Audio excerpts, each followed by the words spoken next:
Dear students, आज हम इस लेक्चर में एक्सरसाइज 2.1 को कंटिन्यू करते हैं। इससे पहले वाले लेक्चर में हमने एक्सरसाइज 2.1 के क्वेश्चन नंबर 1 to 8 डिस्कस किए थे। इस लेक्चर में हम क्वेश्चन नंबर 9 to 13 डिस्कस करेंगे।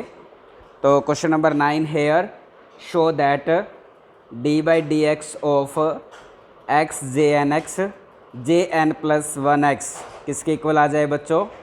X J square n minus में J square n plus 1x आ जाए। ओके, ये हमें शो करना है। अब हम इसका प्रूफ स्टार्ट करते हैं। लेफ़्ट हैंड साइड लेके चले कि लेफ़्ट हैंड साइड में आपके पास है d by d x of x J n x J n plus 1x। Okay, तो हम क्या करते हैं, इससे नेक्स्ट वाले स्टेप में ये जो x है, इस x को हम एडजस्ट कर देते हैं दो टर्मों की हेल्प से, एक x to the power minus n और एक x to the power n plus 1। आप देखेंगे कि जब x to the power minus n की x to the power n plus 1 के साथ आप क्या करेंगे बच्चों? मल्टीप्लाई करेंगे तो आपके पास x ही बनता है। क्लियर है? तो इस x को हमने एडजस्ट कर लिया product of two terms x to the power minus n and x to the power n plus 1। Okay, ये स्टेप करने के बाद अब हम इस टर्म का डेरिवेटिव करेंगे यूजिंग द प्रोडक्ट रूल। इस टर्म को हम फर्स्ट टर्म मान लेते हैं, x to the power minus n j n x को एक टर्म मान लेते हैं और x to the power n plus 1 j n plus 1x को सेकंड टर्म मान लेते हैं।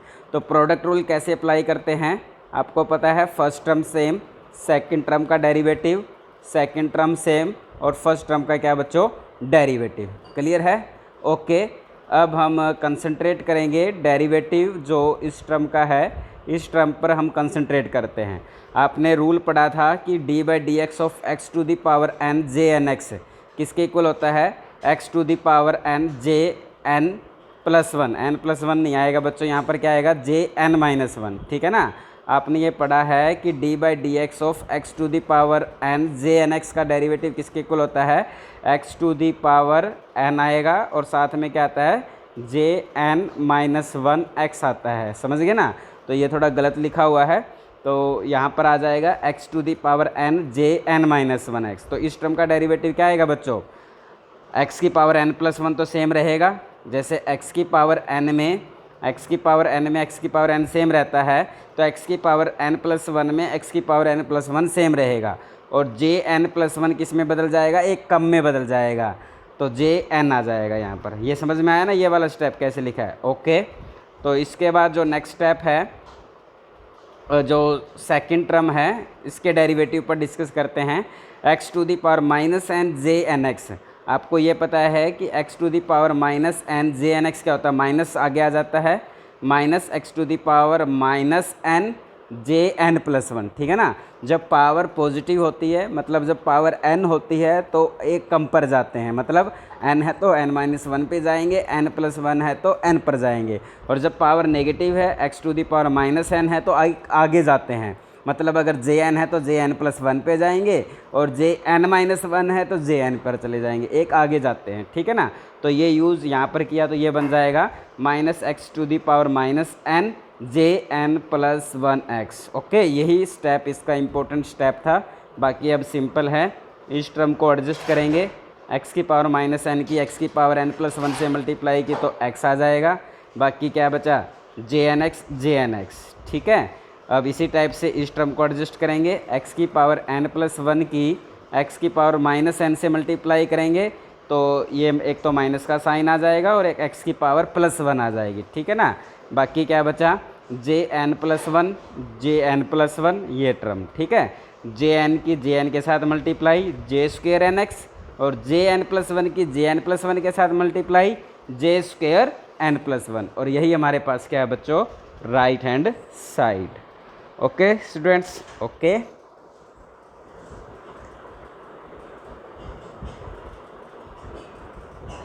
Now we do question number 10 here. In question number 10 you have to show that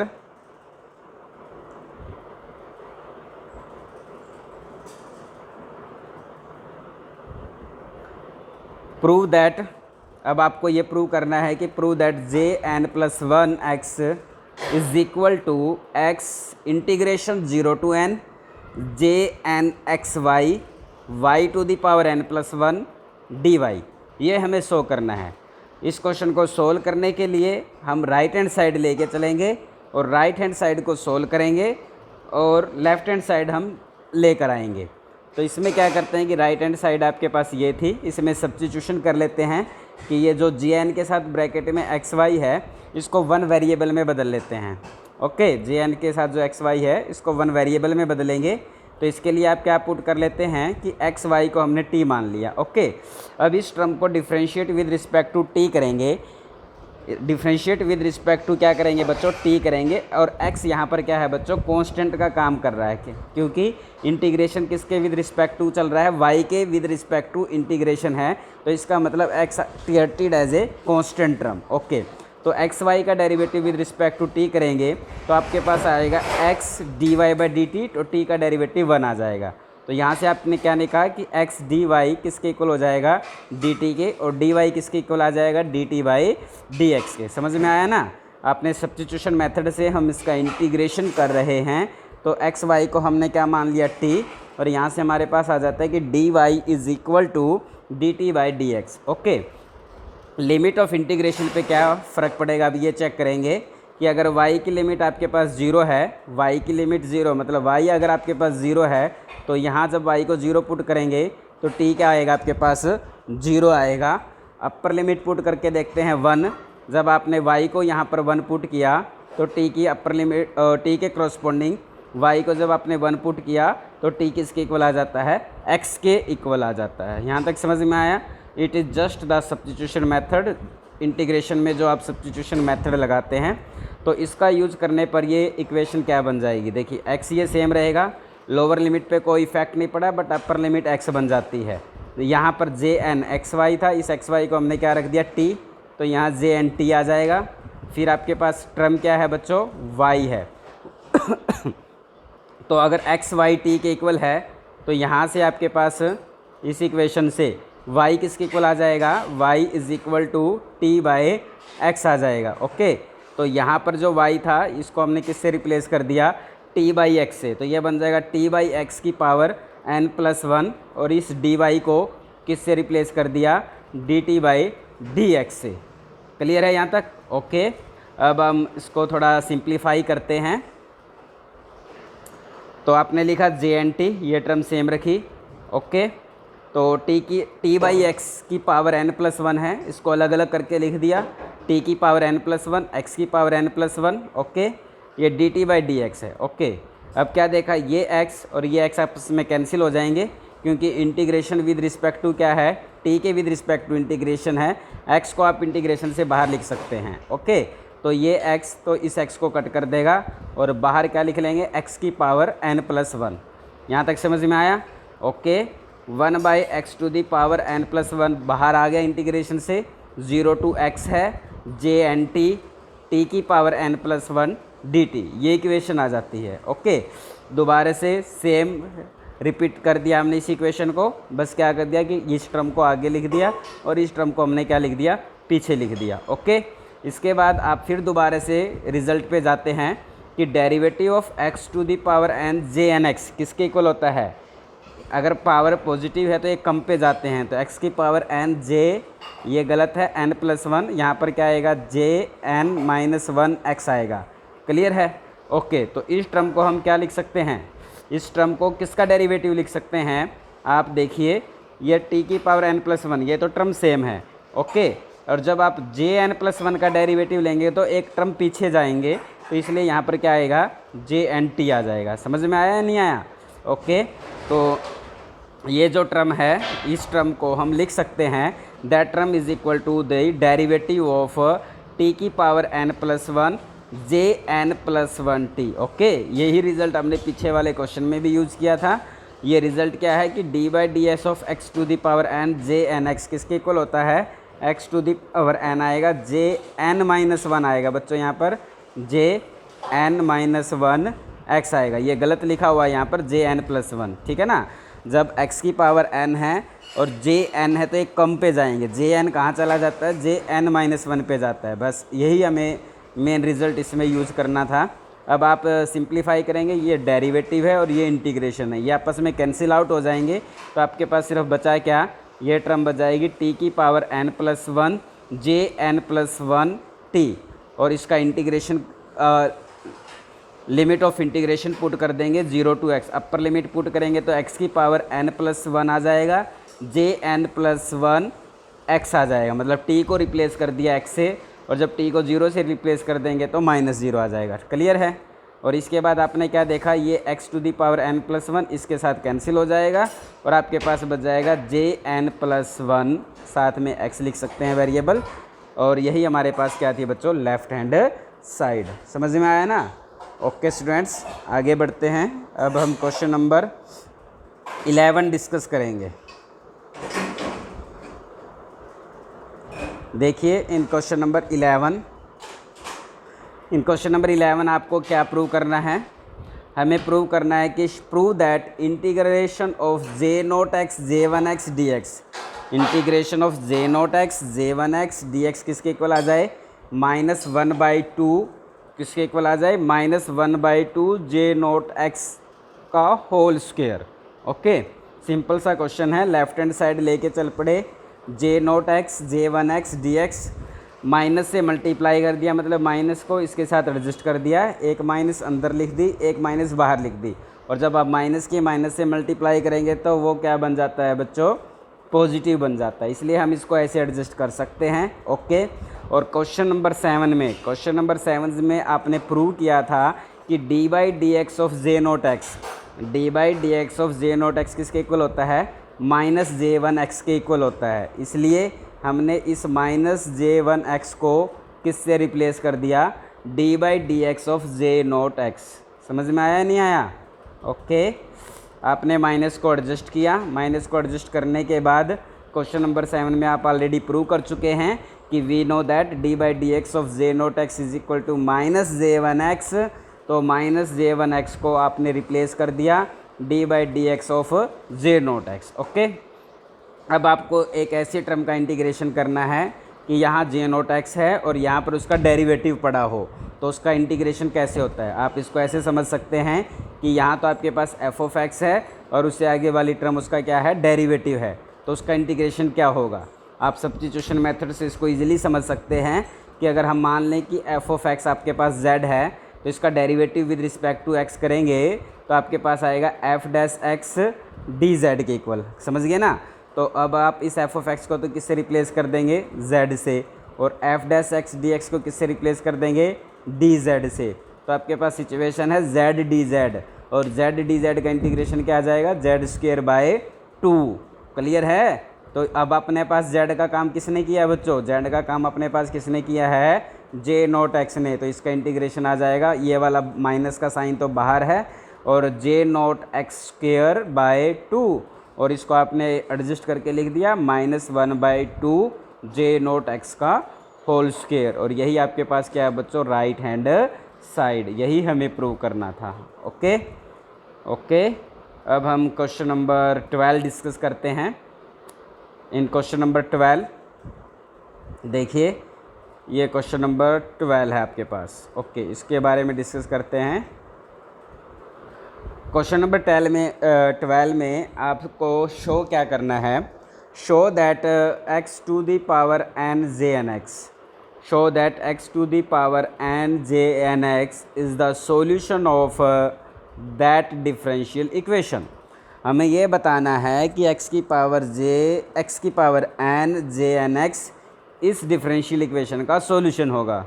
किस डिफरेंशियल इक्वेशन का, x d2y/dx² plus 1 - 2n dy/dx plus xy is equal to 0। Okay, अब आपको पता है कि अगर x⁻n jnx इस x⁻n jnx अगर इस डिफरेंशियल इक्वेशन का सॉल्यूशन होगा तो ये क्या करेगा, ये इस डिफरेंशियल इक्वेशन को बच्चों क्या करेगा, सेटिस्फाई करेगा।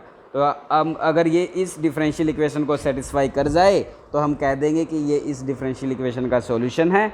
ओके, तो इसको सेटिस्फाई करवाने के लिए हम क्या मान लेते हैं कि इसको y के इक्वल मान लेते हैं कि y is equal to x⁻jnx, इसको y के इक्वल मान लिया।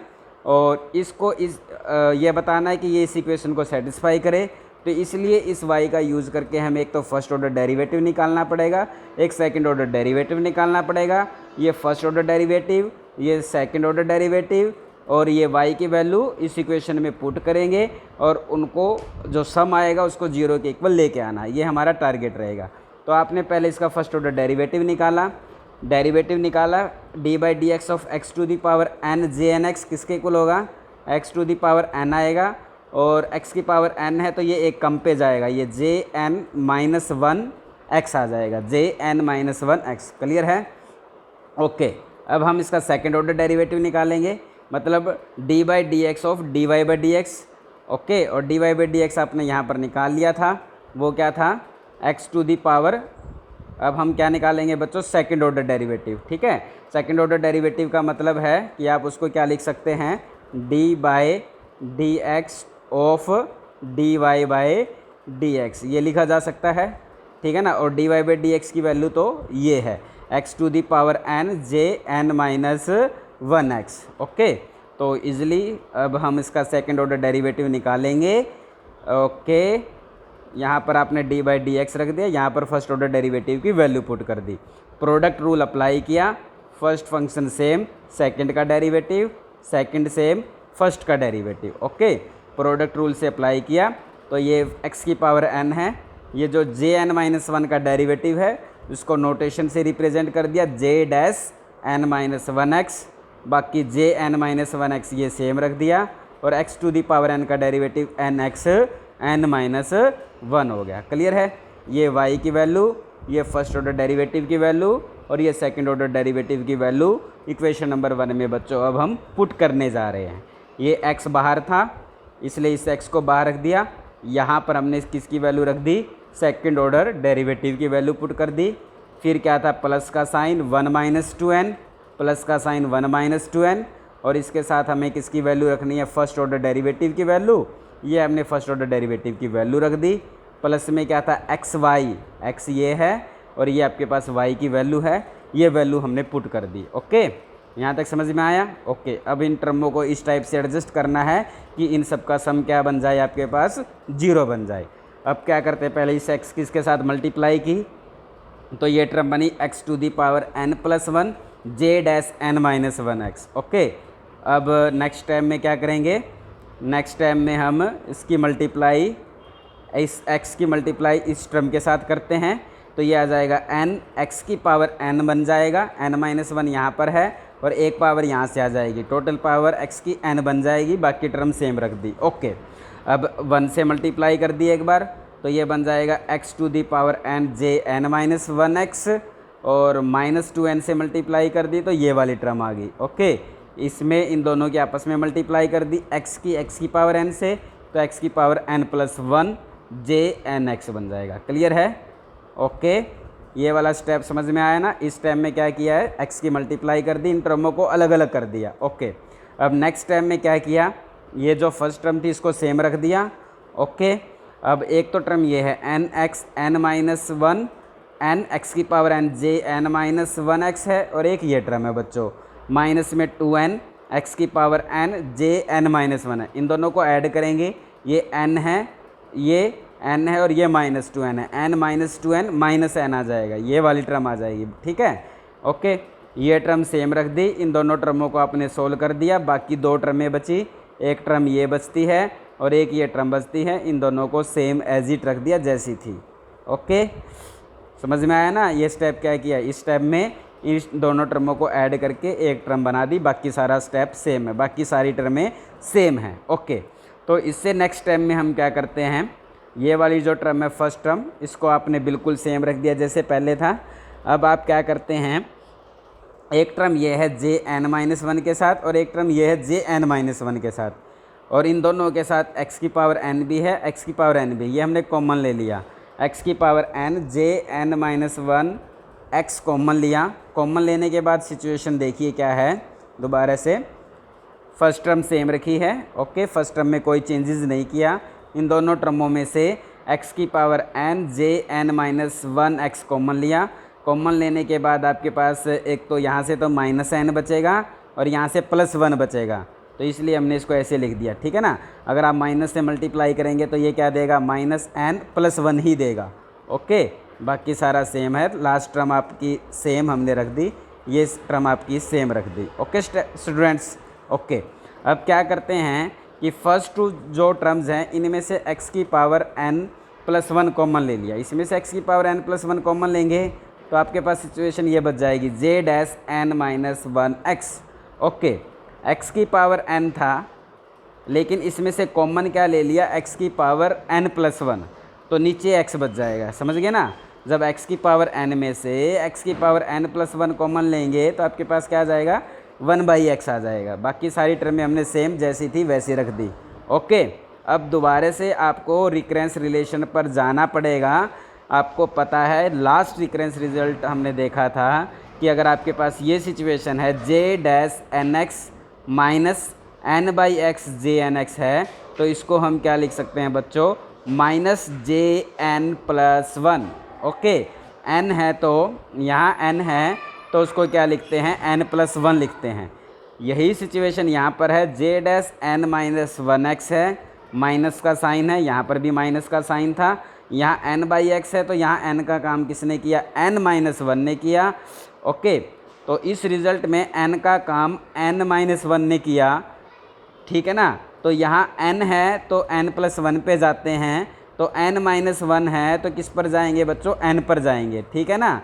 तो यूजिंग दैट रिकरेंस रिलेशन इस पूरी टर्म को हम क्या लिख सकते हैं, -jnx, और ये क्या है, x to the power n+1 jnx। इसके साथ मल्टीप्लाई करेंगे तो ये टर्म आ जाएगी -x to the power n+1 jnx, और ये लास्ट वाली टर्म ये है, ये पॉजिटिव और ये नेगेटिव आपस में कैंसिल आउट होकर क्या आ जाता है बच्चों, 0 आ जाता है। क्लियर है। तो इसका मतलब आपने क्या देखा, जब हमने y को x to the power n jnx लिया तो इसने इस इक्वेशन को सेटिस्फाई कर दिया। तो इसका मतलब x to the power n jnx is the solution of that differential equation. Okay okay, अब हम क्वेश्चन नंबर 13 की स्टेटमेंट पर जाते हैं। क्वेश्चन नंबर 13 में आपसे क्या पूछा गया है बच्चों, अब आपको ये शो करना है कि x to the power -n jnx, यहाँ तो x to the power n jnx था, यहाँ x to the power -jnx। अब हमें ये बताना है कि ये इस इक्वेशन का क्या आ जाए बच्चों, सॉल्यूशन आ जाए। ठीक है, ये आप के लिए एक्सरसाइज है, सेम इसी क्वेश्चन का क्वेश्चन नंबर 12 की तरह प्रैक्टिस करना और क्वेश्चन नंबर 13 को सोल्व करने की कोशिश करना। आज आपकी एक्सरसाइज 2.1 कंप्लीट हो गई है और नेक्स्ट लेक्चर में हम बेसल फंक्शंस के नेक्स्ट टॉपिक के बारे में पढ़ेंगे, और जो नेक्स्ट टॉपिक वो आपका है generating function for Bessel function. Okay, next जो टॉपिक है जनरेटिंग फंक्शन फॉर jnx वो हम पढ़ेंगे। Okay students, bye.